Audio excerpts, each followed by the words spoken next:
Hello everyone, welcome to Wings A Quran. My name is Yashodhara Singh Jumwal and welcome to my lecture series. This is lecture number 6 on current affairs and I hope आप लोग अपने घर पर हैं. You guys are at home, staying safe and will make sure कि हमसे जितना हो सके हम घर से आप लोगों के लिए वीडियोस लेके आएँ ताकि आपकी पढ़ाई में, आपकी प्रिपरेशन में कोई भी रुकावट ना आए.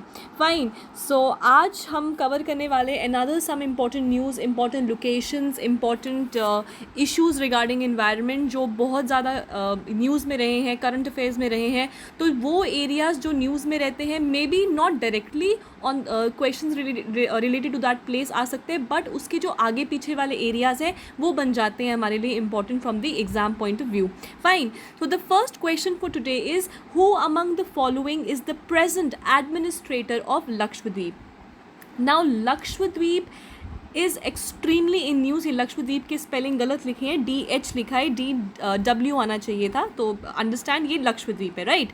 सो Lakshadweep has been extremely in news. चाहे आपका जो रिसेंटली ये जो एडमिनिस्ट्रेटर आए हैं उनके रिलेटेड जो है Lakshadweep has been in news. दिसंबर 2020 में ही the new administrator was appointed, जिसके बाद से थोड़ा सा प्रॉब्लम्स जो है हमको लक्षद्वीप में देखने को मिली हैं. चाहे वो कोविड रिलेटेड हो, क्योंकि इनिशियली लक्षद्वीप में almost there were no cases for COVID, but अब लक्षद्वीप में भी अब से ये इतना ज़्यादा सेकेंड वेव हैज़ कम और थर्ड में हम शायद एंटर कर जाए, नहीं कर जाए तो इट इज़ बेटर. तो इसके रिलेटेड जो है Lakshadweep has been a lot in news. But lately जो सबसे बड़ा रीज़न है लक्षद्वीप का न्यूज़ में आने का वो ये है कि जो एडमिनिस्ट्रेटर है उनके द्वारा एक नया ड्राफ्ट लाया गया है. नाउ ड्राफ्ट का मतलब हो गया how the things are going to go about, उसके बारे में बताया गया है. बट क्या वो अभी इम्प्लीमेंट हो चुका है? नहीं, वो अभी इम्प्लीमेंट नहीं हुआ है. That is LDA. LDA का मतलब हो गया Lakshadweep development authority. Now Lakshadweep development authority का मतलब हो गया एज द नेम सजेस्ट कि लक्षद्वीप को डेवलप करने के बारे में बात हो रही है. सबसे पहले लक्षद्वीप कौन सी सी में पड़ता है, अरेबियन सी या बे ऑफ बंगाल? ऑब्वियसली आपने मैप अच्छे से देखा होगा, it is in the Arabian sea, जो आपका क्या है, इंडियन ओशन का ही एक ब्रांच है, राइट. अंडमान निकोबार आइलैंड्स हमारा बे ऑफ बंगाल में और अरेबियन सी में हमारा लक्षद्वीप है, जिसकी वजह से ये हमारे लिए स्ट्रैटेजिक पॉइंट ऑफ व्यू से ये एरियाज़ बहुत इंपॉर्टेंट है, क्योंकि इन्हीं की वजह से जो हमारे इकोनॉमिक जोन्स हैं वो भी फर्दर एक्सटेंड हो जाते हैं. Fine. So Lakshadweep has been in news क्योंकि यहाँ पे LDA जो है उसका ड्राफ्ट जो है वो रिसेंटली आया है, जिसके चलते जो लोकलाइट्स हैं वो इसके फेवर में नहीं है. उसके रीजंस क्या है वो हम आगे पढ़ेंगे. But the first question right now is कि अभी जो प्रेजेंट जो आपके रिसेंट जो आपके एडमिनिस्ट्रेटर है वो कौन है. Number 1 is it Farooq Khan, number 2 is it Kiran Bedi, number C is it Praful Patel और number D is it Mihir Vardhan. So आप याद रखिएगा Praful Patel is at present, जब मैं ये वीडियो रिकॉर्ड कर रही हूँ अभी तक यही है, इसके बाद ये चेंज हो जाएंगे. That's a separate thing. होते हैं कि नहीं होते हैं वो आगे हमको देखना है, but at present it is Praful Patel. Fine. So Lakshadweep के साथ आप कुछ और चीज़ें याद रखें. लक्षद्वीप जितना भी एरिया है उसमें से बहुत कम एरिया है जो आपका इनहेबिटेंट है, और वहाँ पे 95% 95 to 96% की जो आबादी है वो आपकी शेड्यूल्ड ट्राइब्स हैं. मतलब वहाँ पे ट्राइबल एरियाज जो लोग हैं वो वहाँ पे रहते हैं. नाउ ट्राइबल पीपल वो वैसे भी अपने कल्चर को, अपने आइडेंटिटी को लेके बहुत ज़्यादा कंजर्वेटिव होते हैं. तो अब LDA की आने की वजह से क्या है, अब आप LDA में डेवलपमेंट अथॉरिटी है तो गवर्नमेंट प्लान्स कि हम इसमें डेवलपमेंट लाएंगे. तो आप इसमें याद रखना जो LDA में है उसमें आपका will comprise of a chairman, एक चेयरमैन होगा appointed by the government. So it is not nominated, it is appointed by the government. Government उसको अपॉइंट करेगा. एक कंप्राइज करेगा आपका टाउन प्लानिंग ऑफिसर, एक टाउन प्लानिंग ऑफिसर होगा, एक चेयरमैन होगा, एक टाउन प्लानिंग ऑफिसर होगा आपका. तीसरे होंगे 3 एक्सपर्ट्स, 3 एक्सपर्ट्स होंगे इस अथॉरिटी में. एक्सपर्ट्स कौन होंगे? जो गवर्नमेंट नॉमिनेट करेगी, मतलब गवर्नमेंट नॉमिनेट करेगी कि भैया ये 3 हैं जो एज एक्सपर्ट्स इस LDA के अंडर काम करेंगे. एंड 2 लोकल अथॉरिटी रिप्रेजेंटेटिव्स, और 2 क्या होंगे, लोकल अथॉरिटी की तरफ से रिप्रेजेंटेटिव्स आएंगे. Now people are not happy because यहाँ पे मोस्टली गवर्नमेंट है, यहाँ पे लोकल्स, क्योंकि ये ट्राइबल 95% शेड्यूल्ड ट्राइब्स, तो वो कह रहे हैं कि हमारा अपना रिप्रेजेंटेशन यहाँ पे कम है, जिसके चलते जो लोग हैं वो इसको काफ़ी ज़्यादा इसके विरोध में खड़े हैं. तो लक्षद्वीप इज़ ऑफ लेटली या lately is very much in news. Fine.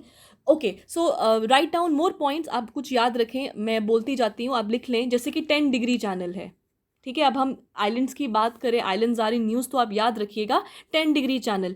अब ये 10 डिग्री चैनल क्या करता है, ये सेपरेट करता है, किसको करता है, अंडमान आइलैंड को सेपरेट करता है निकोबार के साथ। अंडमान निकोबार, अंडमान ऊपर नीचे निकोबार, तो बीच से जो आपका 10 डिग्री चैनल है, एक लैटिट्यूड जो पास करता है, दैट इज सेपरेट करता है वो अंडमान आइलैंड्स को फ्रॉम निकोबार आइलैंड्स, ठीक है। इसके अलावा आपका 9 डिग्री चैनल है। 9 डिग्री चैनल क्या करता है, वो मिनिकॉय, मिनिकॉय क्या है, Minicoy is actually a island, a important integral part of Lakshadweep, मतलब एक आइलैंड का नाम है, ठीक है। वो सेपरेट करता है, मिनिकॉय सेपरेट होता है आपके बाकी के लक्षद्वीप के आर्चीपेलागो के साथ। नाउ व्हाट इज आर्चीपेलागो, आर्चीपेलागो हो गया ग्रुप ऑफ आइलैंड्स। तो 9 डिग्री चैनल जो है वो इन दोनों के बीच का सेपरेशन है। इसी के साथ आप याद रखिए 8 डिग्री चैनल, क्योंकि पेपर में डायरेक्ट क्वेश्चन आता है 10, 9, 8 के ऊपर, तो 10 आ गया अंडमान फ्रॉम निकोबार, 9 आ गया आपका Minicoy to the rest of the Lakshadweep archipelago, 8 degree आ गया आपका मॉलडीव्स एंड इंडिया। किसको सेपरेट करता है, मॉलडीव्स को सेपरेट करता है इंडिया के साथ। इंडिया में किस कौन सा, अगर हम बिल्कुल प्रिसाइसली बात करें, शायद आपको लक्षद्वीप भी ऑप्शन में दिया हो, अगर लक्षद्वीप नहीं होगा तो मिनिकॉय होगा, तो आपको इसको टिक करके आना है। सो मॉलडीव्स फ्रॉम इंडिया, इनको सेपरेट करता है। और इंडिया में क्या, या तो लक्षद्वीप दिया होगा तो आप उसको टिक करें, अगर लक्षद्वीप नहीं दिया होगा, मिनिकॉय दिया होगा, तो आपको मिनिकॉय को टिक करके आना है, फाइन। अब आप एक और चीज़ याद रखिएगा, 8 डिग्री चैनल जो है ना, ये एक बाउंड्री का काम करता है, इंटरनेशनल इंटरनेशनल बाउंड्री कह लीजिए, लेकिन अगर हम करेक्ट बात करें तो मैरिटाइम बाउंड्री है ये।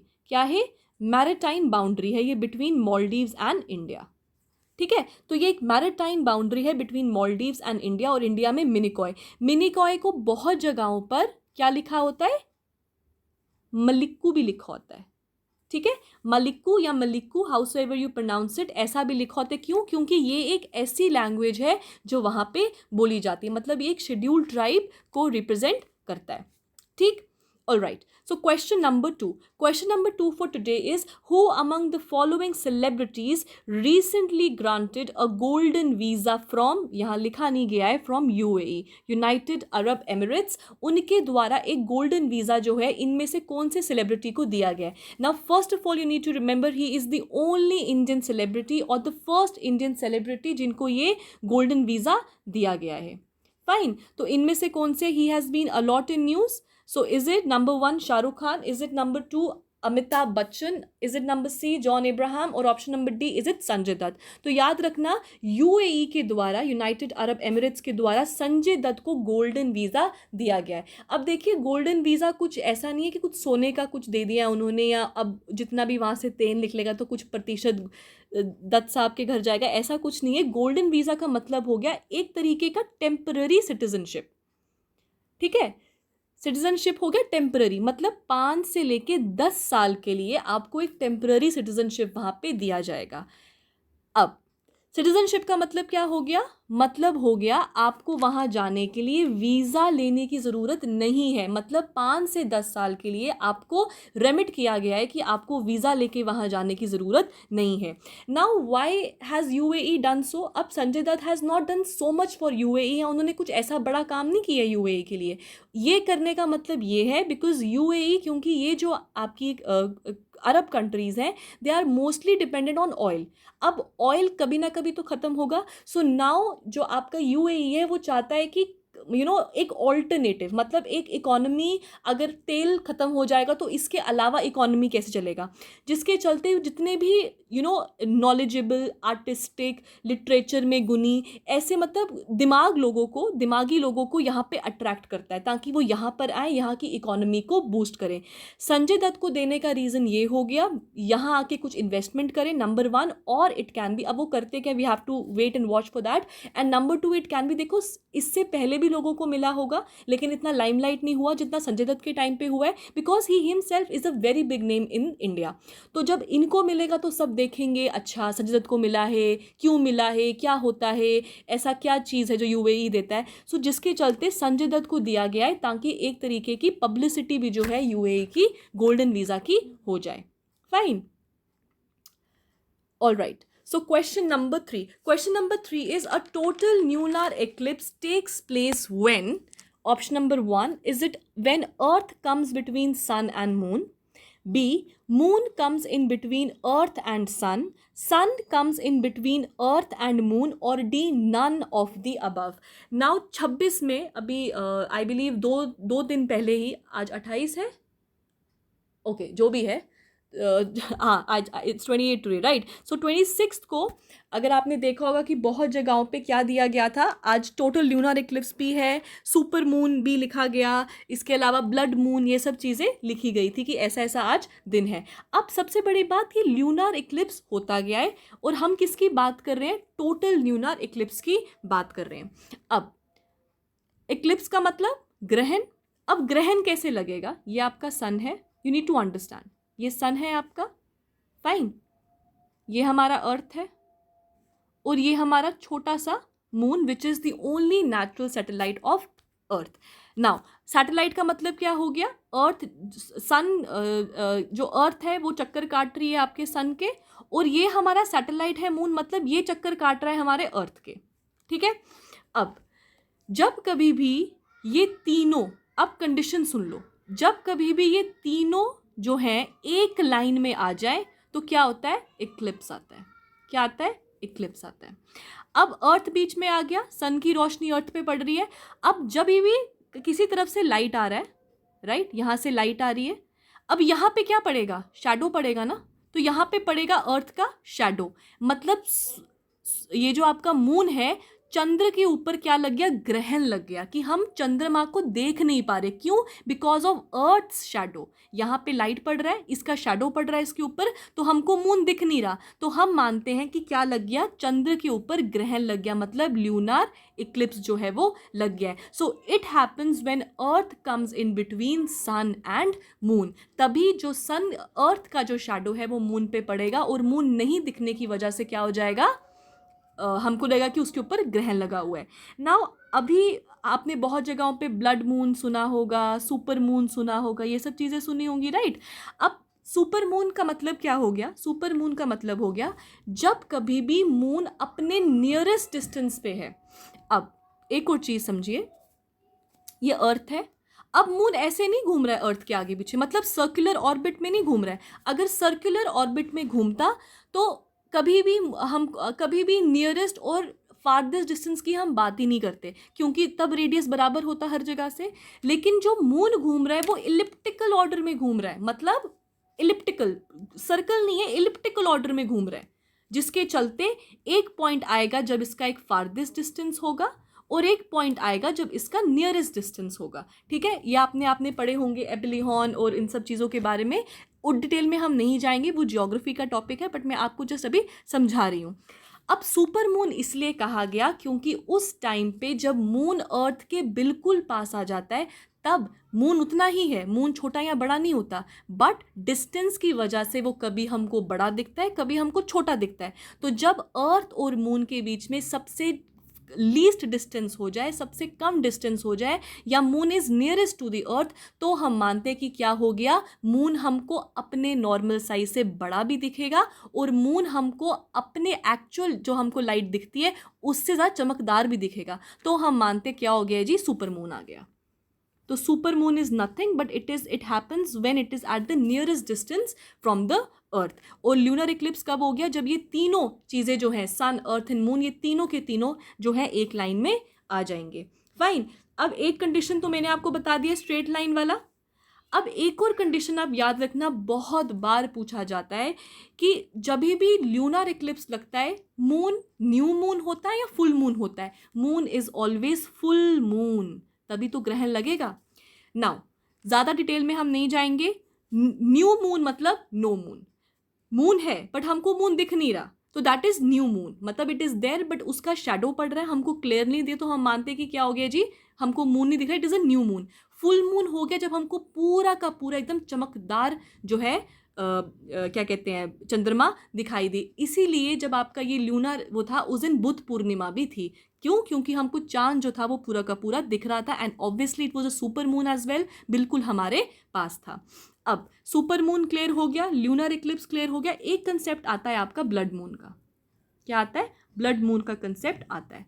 अब ऐसा नहीं होता है कि जब ग्रहण लगता है तो हमको वो क्या दिखता है, काले रंग का दिखेगा या बिल्कुल छुप जाएगा या दिखेगा ही नहीं, भाई मून कहाँ चला गया, मून तो वहीं का वहीं है। अब अर्थ का जो एटमॉस्फेयर है ना ऊपर वाला, वहाँ पे क्या होता है, स्कैटरिंग ऑफ लाइट होता है। विबग्योर आपने 10th की बुक में पढ़ा होगा, विबग्योर होता है why is the colour of the sky blue, या सनसेट और सनराइज टाइम पे हमको लाल रंग क्यों दिखता है, ये सब क्या है, स्कैटरिंग ऑफ लाइट के जो हमारे जो हैं ये चीज़ें हैं, राइट, फिनोमिना, उसके ऊपर डिपेंड करता है। अब ये जो लास्ट के दो हैं ना, ऑरेंज एंड रेड, हमको जो मून है वो हमको ऑरेंजिश या रेडिश दिखता है, पर हम उसको ब्लड मून कहते हैं। अब ये इसीलिए है क्योंकि इनका लॉन्ग वेव लेंथ है और ये बिल्कुल स्कैटर हो जाता है, जिसके चलते हमको मून जो है वो लाल रंग का दिखता है। ठीक है, सो वी हैव हमने कितने कितने कंसेप्ट पढ़े, हमने एक कंसेप्ट पढ़ा लूनर इक्लिप्स का, एक कंसेप्ट पढ़ा हमने सुपर मून का, एक पढ़ा हमने नियरेस्ट और फारदेस्ट का, एक पढ़ा हमने ब्लड मून का। तो आई होप ये तीनों के तीनों आपके क्लियर हो गए होंगे। Fine, okay, let's get on to question number 4, that is who founded the Satyoshodhik Samaj in 1873. Number 1, is it Bal Gangadhar Tilak? Number 2, is it Jyotiba Phule? Number C, is it Raja Ram Mohan Roy?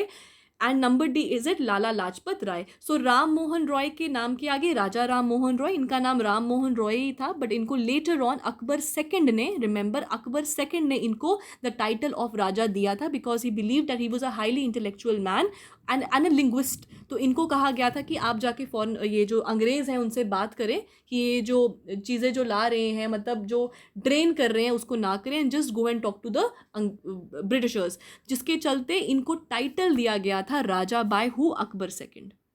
ठीक है, सो आप ये भी चीज़ याद रख सकते हैं। सो Akbar second ने राजा राम मोहन रॉय को द टाइटल ऑफ राजा दिया था। और 1873 में ये सभा किसने बनाई? ये सभा बनाई है a man who belonged from a mali community, एक माली कम्युनिटी को बिलोंग करते थे ये, known as Jyotiba Phule. So Jyotiba Phule belonging to a mali community, उन्होंने 1873 में सत्योदिक समाज जो है, ट्रूथ सीकर, सत्य का मतलब क्या होता है, सच्चाई, सो ट्रूथ सीकर नाम का समाज बनाया था। Fine, all right. So question number 5. Question number 5 is who among the following releases the State of the World's Forest 2020? तो इनमें से ऐसी कौन सी ऑर्गेनाइजेशन है जिसने वर्ल्ड फॉरेस्ट 2020 की रिपोर्ट जो है, state of the world's forest, उसको रिलीज किया है? Option number 1, is it UNEP, United Nation environmental programme?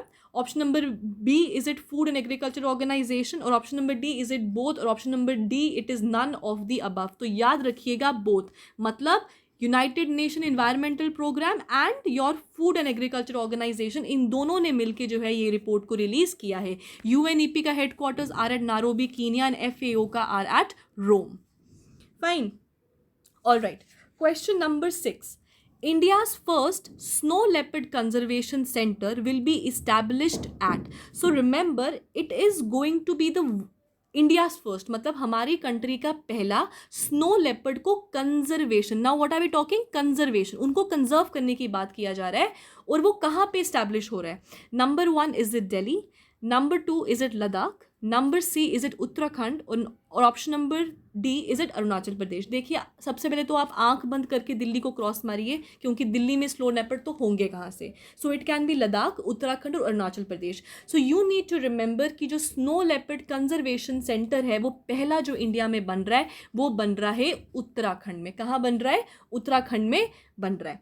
Fine, snow leopard के ऊपर मेरा एक फुल फ्लेज्ड 1 मिनट डोज भी है, जिसका लिंक मैं अपने डिस्क्रिप्शन बॉक्स में डाल दूंगी, and you guys can go and watch it. It is highly beneficial, और आप उसको देखेंगे तो 1-1.5 मिनट का है, वो मज़ा भी आएगा देखने में, और आपको जो है इन्फॉर्मेशन भी उसका बढ़ जाएगा। फाइन, इसी के साथ मैं आज का जो ये है MCQ सेशन है, उसका PDF भी जो है डिस्क्रिप्शन बॉक्स में डाल दूँ, क्योंकि बहुत बच्चे कहते हैं PDF, so I am going to put the description PDF in the description box, so that आप उसको डाउनलोड करें एंड देन लेटर ऑन आप इसको वापस से कभी भी पढ़ सकते हैं।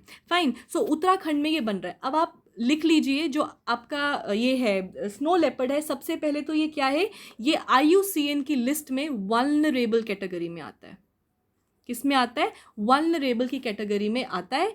और ये एक कंजर्वेशन सेंटर है, मतलब कंजर्व करने की बात हो रही है तो इसमें उत्तराखंड फॉरेस्ट डिपार्टमेंट है, उत्तराखंड का फॉरेस्ट डिपार्टमेंट लगा है। क्या वो अकेले ही कंजर्व करने की बात कर रहे हैं? नो, वो यूएनडीपी के साथ अलॉन्ग विद यूएनडीपी ये कंजर्वेशन सेंटर को बनाएंगे और उसको ऑपरेट करेंगे। Fine. So vulnerable category under the IUCN list और वाइल्ड लाइफ प्रोटेक्शन एक्ट कब आया था? 1972। उसके अंडर ये शेड्यूल 1 में आता है। ये एनिमल जो है स्नो लेपर्ड, ये शेड्यूल 1 में आता है अंडर आपका wild life protection act of 1972। ठीक है, ऑल राइट। इसके अलावा आप ये भी याद रख सकते हैं कि उत्तराखंड में एक आपका नंदा देवी बायोस्फीयर रिजर्व है, गंगोत्री नेशनल पार्क है, एस्कॉट वाइल्ड लाइफ सेंचुरी है, जो एक्चुअली होम है फॉर स्नो लेपर्ड्स, मतलब वहाँ पर भी स्नो लेपर्ड्स जो है वो पाए जाते हैं। ठीक है, all right. Okay, so question number 7, India's first dolphin observatory. तो अब हिंदुस्तान की पहली डॉल्फिन ऑब्जर्वेटरी कहाँ बनने वाली है? अब ये क्या है? ये कंजर्वेशन नहीं है, ये ऑब्जर्वेटरी है, वहाँ पे ऑब्जर्व किया जाएगा। क्या ऑब्जर्व करेंगे? I will let you know. So number 1 is it UP, number 2 is it Bihar, number C is it Odisha और number D is it west Bengal. तो आप याद रखिएगा जो आपका ये जो फर्स्ट डॉल्फिन ऑब्जर्वेटरी है वो बिहार गवर्नमेंट जो है उसको टेक ओवर कर रही है। बिहार में क्या है आपके? कौन से डॉल्फिन्स हैं? Gangetic dolphins. गैंजेटिक डॉल्फिन्स के ऊपर भी मेरा फुल फ्लेश्ड वीडियो है। I put the link in the description box, please go and watch it. So याद रखिएगा जो बिहार गवर्नमेंट है कौन सी डिस्ट्रिक्ट में है? भगलपुर। तो आप याद रखिएगा भगलपुर डिस्ट्रिक्ट ऑफ बिहार, वहां पे ऑब्जर्वेटरी बन रही है फॉर गैंजेटिक डॉल्फिन्स। ठीक है, बहुत तरीके की डॉल्फिन्स है, इंदस डॉल्फिन्स है, इरावदी डॉल्फिन्स है, गैंजेटिक डॉल्फिन्स है। तो ये गैंजेटिक डॉल्फिन्स के लिए बन रही है and it is constructed at Vikramshila Gangetic dolphin sanctuary. और कहाँ पे है ये? Bhagalpur district of Bihar. ठीक है, अब Gangetic dolphins are in itself very important for the environment, क्योंकि ये वहीं रहती हैं जहाँ पे फ्रेश वाटर होता है। फ्रेश वाटर मतलब ये डिपिक्ट करती हैं, अगर तो ये सही तरीके से चल रही हैं, वेरी गुड। अगर इन ये मरना शुरू हो जाए, इनका पॉपुलेशन कम हो जाए, तो ये हमको बताती हैं कि जो रिवर इकोसिस्टम है वो हेल्दी नहीं रहा है। तो ये इन्वायरमेंट का एक तरीके का हेल्थ कार्ड जैसा काम करती है। इन्वायरमेंट नहीं, रिवर इकोसिस्टम, क्योंकि जिस पानी में ये रह रही हैं उसका एक हेल्थ कार्ड का काम करती है। सो ये डिपिक्ट करती है health of the river ecosystem. इसी के साथ जो आपकी गैंजेटिक डॉल्फिन्स है वो क्या है? National aquatic animal of India. Another important point, national aquatic animal of India कौन है? आपका गैंजेटिक डॉल्फिन्स हैं। अब ये जो ऑब्जर्वेटरी बन रही है ये एक्चुअली एक सेंटर स्पॉन्सर्ड स्कीम थी आपकी, development of wild life habitat, जिसमें 21 स्पीशीज को कंजर्व करने की बात किया गया था, उनको डेवलप करने की बात की गई थी, जिसके चलते उनमें से एक आपका गैंजेटिक डॉल्फिन्स भी है और उसी के चलते इन्होंने ये डॉल्फिन ऑब्जर्वेटरी बनाने के बारे में बात कर रहे हैं। फाइन, तो आप ये चीज़ें याद रखना। और सबसे इंपॉर्टेंट तो यही है कि it is the national aquatic animal of India. और Ganga has recently been in news, क्योंकि यहाँ पे बहुत सारी डेड बॉडीज़ जो है वो गंगा के ऊपर फ्लोट करते हमको मिला था। सो गंगा से रिलेटेड आपको पूछ सकते हैं कहाँ से ओरिजिन करती है, कहाँ पे इसकी जो 5 कॉन्फ्लुएंसेज हैं उनके नाम पूछ सकते हैं, गैंजेटिक डॉल्फिन्स के बारे में आपको पूछ सकते हैं। Fine, okay, let's get on to the next question. Next question is, India's first lichen park will be constructed where? Number 1, is it Uttarakhand? Uttarakhand. Number B, is it Uttar Pradesh? Number C, is it Bihar? Or number D, it is Jammu and Kashmir. Now, lichens होते क्या हैं? Lichens basically एक symbiosis हैं। Symbiosis क्या हो गया? एक तरीके का मतलब confluence, दो चीज़ों को मिलके बनता है। किन दो चीज़ों को मिलके बनता है? लिख लीजिए आप, एल्गी और फंगस।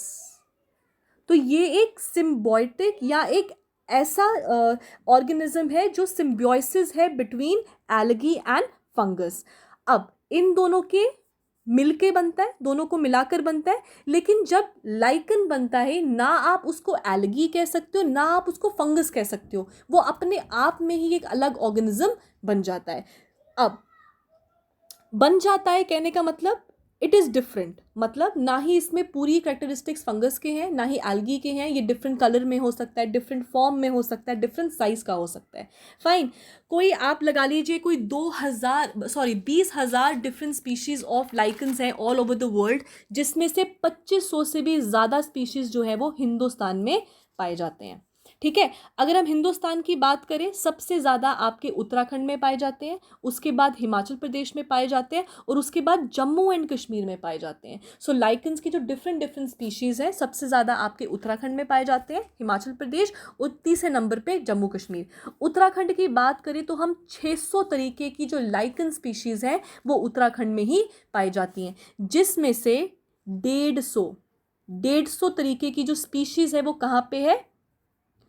मुन्नीसियार में पाई जाती हैं। Now where is Munsiyari? It is at Pithoragarh district, Pithoragarh district of Uttarakhand. So Pithoragarh district of Uttarakhand, ठीक है। इसीलिए जो फर्स्ट लाइकन पार्क है वो आपका उत्तराखंड में बन रहा है, एट मुन्नीसियार। कहाँ पे? In Pithora district of Uttarakhand. Fine, okay. इसी के साथ आप कुछ और पॉइंट्स लिख सकते हैं, जैसे आपका mycology, it is the study of fungus. इसी के साथ आपका फाइकोलॉजी, स्टडी ऑफ एल्गी, ठीक है। इसी के साथ आप लगा लीजिए lichenology, the study of lichens. तो इन तीनों के भी आप याद रखें कि ये क्या क्या होते हैं, ठीक है। Okay, next question, where is okay, next question is where is Nandankanan zoological park. सबसे पहले तो ये जू है, कहाँ पे है? Number 1 is it at Uttar Pradesh, number 2 is it Bihar, number C is it at Orissa, और number D is it Andhra Pradesh. तो याद रखिएगा ये आपका है भुवनेश्वर में। कहाँ पे? ओडिशा, सॉरी, कहाँ पे है? भुवनेश्वर, ओडिशा, ठीक है। अब याद रखिएगा, okay, it is the first zoo in the world. ये पूरी दुनिया का पहला ऐसा जू है जहाँ पे ये ब्रीड करने वाले हैं वाइट टाइगर्स को एंड मिलेनिस्टिक टाइगर्स को। So they are, it is the first zoo in the world to breed white tigers and melanistic tigers.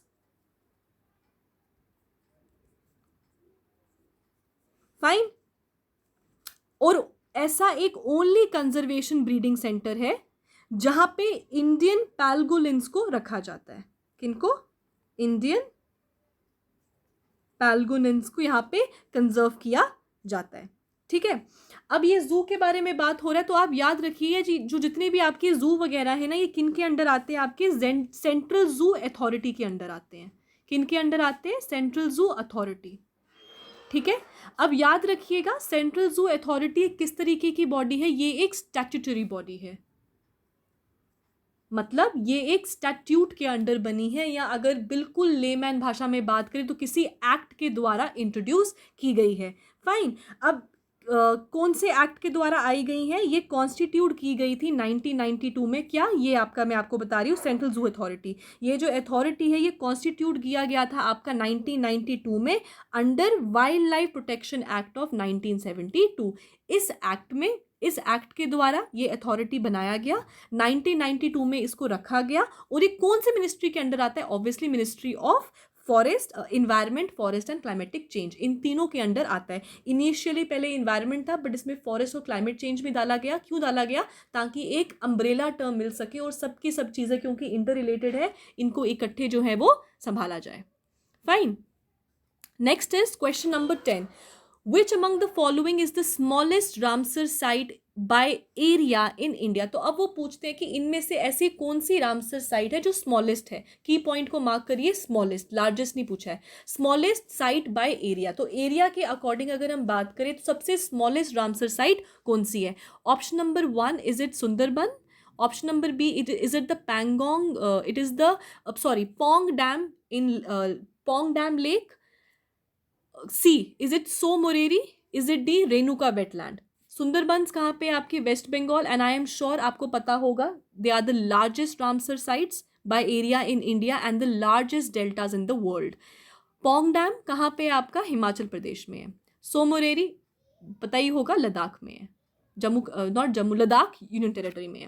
Renuka wetlands कहाँ पे है आपके? हिमाचल प्रदेश में है। और रेणुका वेटलैंड्स जो है वो आपके स्मॉलेस्ट रामसर साइट्स हैं बाय एरिया। रामसर का नाम इसीलिए है क्योंकि ये ईरान में 1971 में ये इंटर गवर्नमेंटल जो आपकी ट्रीटी है इसको साइन हुआ था, जिसमें वेटलैंड कंजर्वेशन के बारे में बात हुआ था, और ईरान की जगह वो रामसर, तो इसको रामसर कन्वेंशन के नाम से अब हम जानते हैं। ठीक है, all right. Question number 11। Question number 11 is United Nations General Assembly proclaimed what as the decade of ecosystem restoration. तो अभी रिसेंटली जो आपका यूनाइटेड नेशन जनरल असेंबली है उसने कौन से सालों को बताया है कि it is the decade of ecosystem restoration. Decade का मतलब 10 साल हो गए, तो ऐसे कौन से बताए उसने 10 साल कि ये हमारा क्या है, हमको अपना इन्वायरमेंट इकोसिस्टम को रिस्टोर करना है। Option number 1 is it 2030, option number B is it 1929, option number C is it 2030, option number D is it 2029। तो आप याद रखिएगा 2130 is regarded as the decade on in ecosystem restoration. तो ecosystem restoration का जो year है वो UNGA ने बोला है 2021 से लेकर 2030 तक रहेगा। अब करेंगे क्या? करेंगे ये कि इसमें रिस्टोर करेंगे। क्या रिस्टोर करेंगे? जो भी डिग्रेडेड एंड डिस्ट्रॉयड इकोसिस्टम्स हैं उनको रिस्टोर करने के बारे में बात करेंगे। और यूएनजीए ने एम किया है कि 2030 तक हमको कम से कम, इससे ज़्यादा पर इससे कम नहीं, not 350, not 150, 350 million hectares of land, जो डिग्रेडेड लैंड है उसको हमको रिस्टोर करना है। So this is at least, not maximum, at least 350 million hectares of degraded land को हमको रिस्टोर करना है। कौन, कब तक? 2030 तक। सो आपको हो सकता है कि ईयर पूछे या आपको डेडलाइन पूछे। सो 2030 is the deadline and decade is 2021 से लेके 2030। Fine, all right. Question number 12।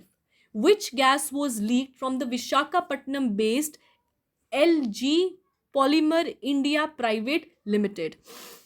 अब this was again a lot in news because many people lost their lives. Nausea जैसा कुछ माहौल था, हमने टीवी में देखा था, it was very disturbing.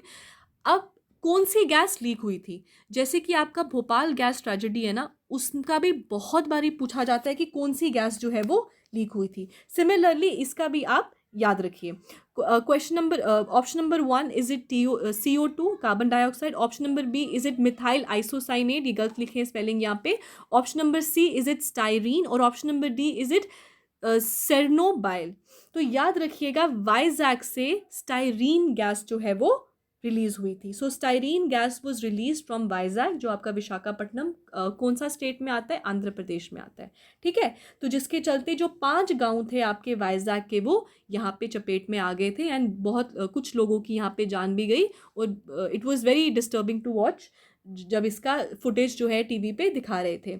Now ये स्टाइरीन गैस कहाँ पे यूज़ होती है? मोस्टली ये उन जगहों पे यूज़ होती है जहाँ पे प्लास्टिक मैन्युफैक्चरिंग हो, रबर मैन्युफैक्चरिंग हो, या लैटेक्स जो है उसका मैन्युफैक्चरिंग हो, या फाइबर ग्लास। तो ये जो मैन्युफैक्चरिंग इंडस्ट्रीज है वहाँ पे जो है आपका ये जो है इस तरीके की गैस यूज़ होती है, और वहाँ पे कुछ प्रॉब्लम आने की वजह से जो स्टाइरीन गैस थी वो वहाँ पे लीक हो गई थी। अब जब भी हम केमिकल डिजास्टर्स की बात कर रहे हैं, how can we not talk about the Bhopal gas tragedy जो आपका 1984 में हुआ था। Bhopal gas tragedy is regarded as the worst chemical disaster globally. तो ग्लोबली अगर हम बात करें, it is regarded as the worst chemical disaster जो आज तक हुआ है। इसी के साथ अभी रिसेंटली एक स्टडी हुई थी, उसमें पाया गया कि जो भी बच्चे उन मदर से पैदा हुए हैं जो जब ये गैस लीक हुई थी उस टाइम पे वो मौजूद थे, या उन्होंने वो गैस जो है उनकी बॉडी के अंदर चले गई थी, उन मदर्स के जो बच्चे हैं उनमें कंजेनिटल मैल फॉर्मेशन पाया गया है। क्या पाया गया है? कंजेनिटल मैल फॉर्मेशन। अब देखिए 1984 की बात है और अभी हम 2021 में आ गए, आई थिंक 2019 या 20 की बात है। कंजेनिटल मैल फॉर्मेशन पाया गया है। अब कंजेनिटल मैल फॉर्मेशन आपको देख सुनने में लग पता नहीं क्या इतनी बड़ी बीमारी है, इसको हम प्यार से बर्थ डिफेक्ट कहते हैं। क्या कहते हैं? बर्थ डिफेक्ट कहते हैं। मतलब आपकी बॉडी मैल फंक्शन हो, आपका हाथ टेढ़ा हो, या यू कांट वॉक, या आपके फेस पे कुछ प्रॉब्लम हो, इनको हम बर्थ डिफेक्ट्स कहते हैं। मतलब वो बच्चे जो माँ के यूट्रस, मतलब जो यूट्रस के अंदर ही जो प्रॉब्लम आता है उसको हम कंजेनिटल मैल फॉर्मेशन या बर्थ डिफेक्ट्स बोलते हैं। उन बच्चों में वो जो बर्थ डिफेक्ट्स है वो ज़्यादा देखे गए हैं in comparison to those kids जो उन मदर से पैदा हुए हैं जो उस टाइम पे उस गैस लीक के टाइम पे वहाँ पे मौजूद नहीं थे। और कौन सी गैस लीक हुई थी? मिथाइल आइसोसाइनेट जो है यहाँ पे लीक हुआ था, and which is regarded as the worst chemical disaster globally. ये 1984 की बात है। और भोपाल गैस ट्रेजेडी के ऊपर बहुत बार क्वेश्चन डायरेक्टली गैस के ऊपर ही पूछे जाते हैं। ठीक है। सो आज हमने 12 क्वेश्चंस किए। आई होप आपको क्लियर हुआ होगा, and I will be back soon with another video, and stay home, stay safe. Thank you guys.